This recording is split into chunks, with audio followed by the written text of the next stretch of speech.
இது வந்து அலிசா பர்த்டே அன்னைக்குன்னு எடுத்த விலாகு. நாளே என்னென்ன சாப்பாடுலாம் வேணும்னு சொல்லிட்டு ஆர்டர் பண்ணிட்டேன். காலை சாப்பாட்டுக்கு வந்து ஆலு பரோட்டா தான் செஞ்சு கேட்டிருந்தேன். அது கூடவே வந்து குலாப் ஜாமுன் பண்ணி கேட்டிருந்தேன். குலாப் ஜாமுன் நாள் நைட்டே செஞ்சு வச்சுட்டேன். ஸோ காலையில் எழுந்திரிச்சு ஆலு பரோட்டாவுமே செஞ்சுட்டேன். ஆலு பரோட்டா செஞ்சோன்னா சைட் டிஷ்க்கு எதுவும் வந்து அவ்வளோவா தேவைப்படாது. அலிசா வந்து எதுவுமே தொட்டுக்கிற மாட்டான்.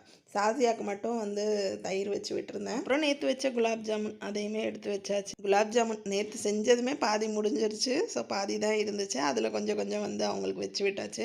எப்போதுமே ஸ்கூலுக்கு போகிறப்போ பிரேக்ஃபாஸ்ட்லாம் முடிச்சுட்டு அதுக்கப்புறமா தான் அலீசாவை எழுப்புவேன்.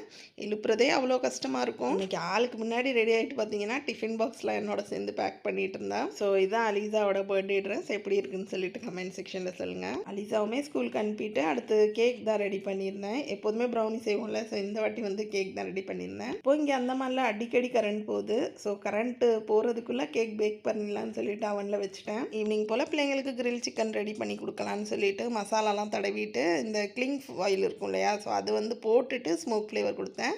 ஸோ டக்குன்னு பார்த்தீங்கன்னா அந்த ரேப் வந்து எரிஞ்சிருச்சு. ஸோ அதை தூக்கி போட்டுட்டு அடுத்து வந்து மூடி போட்டுட்டேன். ஸோ இதுக்கு வந்து தெரிஞ்சிருச்சு இல்லையா, ஸோ மூடி போட்டே வந்து ஸ்மோக் கொடுத்துட்டேன். இந்த வேலையெல்லாம் முடிச்சு எடுத்துட்டு ஒரு 12 மணிக்கிட்ட தான் சமையல் வந்து ஆரம்பித்தேன்.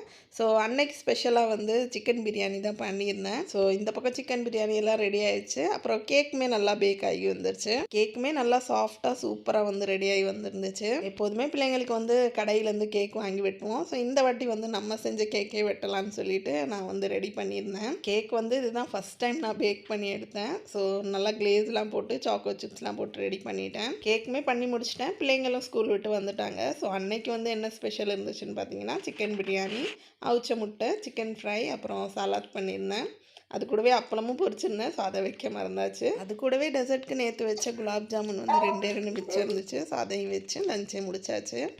அலிசா ஃப்ரெண்ட்ஸ் எல்லாருமே கொஞ்சம் ஹேண்ட்மேட் க்ரீட்டிங்ஸ் அப்புறம் கிஃப்ட்ஸ் எல்லாம் கொடுத்துருந்தாங்க. ஸோ அது எல்லாமே தான் ஓப்பன் பண்ணி பார்த்துட்டு இருந்தோம். என்ன தான் பெரிய பெரிய கிஃப்ட் கடையில் வாங்கி கொடுத்தாலுமே இந்த ஹேண்ட் ரிட்டன் கிஃப்ட்டுக்கு பெருசு எதுவுமே இல்லை. சின்ன பிள்ளைங்க இல்லையா, ஸோ என்னென்னமோ எழுதி வச்சுருந்தாங்க. ஆப்பிள், பாலு, ஏபிசிடி, நோஸு, ஐஸுன்னு சொல்லிட்டு. ஸோ பார்க்க கொஞ்சம் சிரிப்பாக இருந்துச்சு. ஸோ எல்லா கிஃப்ட்டையுமே பத்திரமா அப்படியே எடுத்து ஃபைலில் வச்சாச்சு. ஸோ ஈவினிங் டியூஷன் போயிட்டு வந்தாங்க. அவங்க டியூஷன் அக்கா வந்து இந்த ஜெமெட்ரி பாக்ஸ் கிஃப்ட் பண்ணாங்களாம். ஸோ அதை வந்து காமிச்சிக்கிட்டு இருந்தான். அடுத்து பிள்ளைங்களாம் வந்துட்டாங்க இல்லையா, ஸோ கிரில் சிக்கனுமே ரெடி பண்ணி எடுத்துட்டேன்.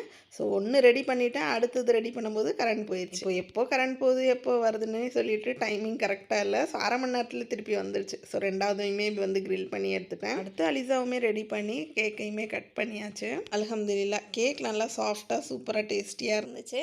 ஆனால் ஒரு சின்ன மிஸ்டேக் வந்து கேக் செய்யும்போது பண்ணியிருந்தேன். ஸோ என்னன்னு சொல்லிட்டு கேக் ரெசிபிலே சொல்கிறேன். கடைசியாக ரெடி பண்ணி வச்சிருந்த கிரில் சிக்கனுமே பிள்ளைங்களுக்கு கொடுத்தாச்சு. இதே மாதிரி